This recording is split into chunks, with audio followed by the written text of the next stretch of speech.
નમસ્કાર, TV9 સમાચાર સાથે હું છું શિવાની। સૌથી પહેલા જુઓ લોકસભા ચૂંટણીના ટોપ 9 ન્યૂઝ।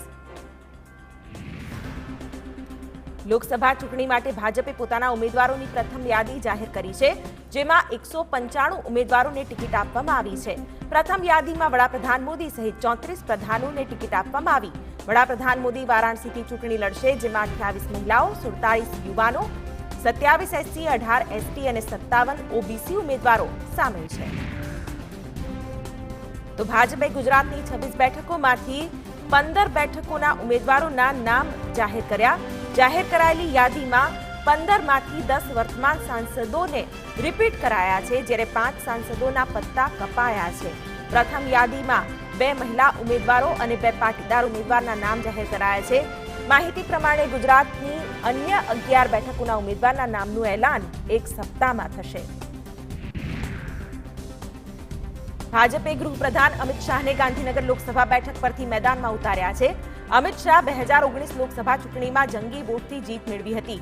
અમિત શાહ 2019થી ગૃહપ્રધાન અને સહકાર પ્રધાન તરીકે સેવા આપી રહ્યા છે। સ્વાસ્થ્ય પ્રધાન મનસુખ માંડવિયાને ભાજપે પોરબંદરથી મેદાનમાં ઉતાર્યા છે। મનસુખ માંડવિયાએ હાલ સ્વાસ્થ્ય અને કલ્યાણ તેમજ ખાતર પ્રધાન તરીકે સેવા આપી છે। મનસુખ માંડવિયા ગુજરાતમાંથી રાજ્યસભાના સાંસદ તરીકે પણ ચૂંટાયા હતા।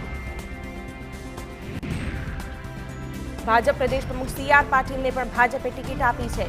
પાર્ટી હાઈકમાન્ડે ફરી એકવાર નવસારી બેઠક પરથી CR પાટીલને મેદાનમાં ઉતાર્યા છે। પાટીલ નવસારીમાંથી 3 વખત ચૂંટાયેલા સંસદ સભ્ય છે। હાલ તેઓ ગુજરાતના પ્રદેશ ભાજપ અધ્યક્ષ છે। ભાજપે અમદાવાદ પશ્ચિમથી દિનેશ મકવાણાને ટિકિટ આપી સૌને ચોંકાવી દીધા। અમદાવાદ પશ્ચિમ લોકસભા બેઠક પર છેલ્લી 3 ટર્મથી સાંસદ રહેલા ડોક્ટર કિરીટ સોલંકીને ટિકિટ કાપી દિનેશ મકવાણાનું નામ જાહેર કર્યું છે। દિનેશ મકવાણાને ભાજપે અમદાવાદ પશ્ચિમથી મેદાને ઉતાર્યા છે। કોર્પોરેટર રહી ચૂકેલા એવા દિનેશ મકવાણાને ભાજપે ટિકિટ આપીને સૌને આંચકો આપ્યો છે।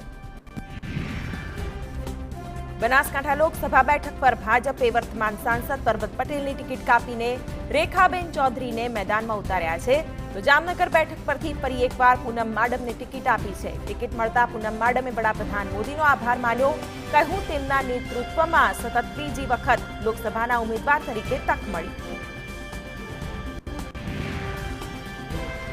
સિકંદરાબાદથી તેલંગાણા ભાજપ પ્રદેશ અધ્યક્ષ જી કિશન રેડ્ડીને ટિકિટ આપી છે, જ્યારે જમ્મુ કાશ્મીરના ઉધમપુરથી કેન્દ્રીય પ્રધાન જીતેન્દ્રસિંહને મેદાનમાં ઉતાર્યા છે।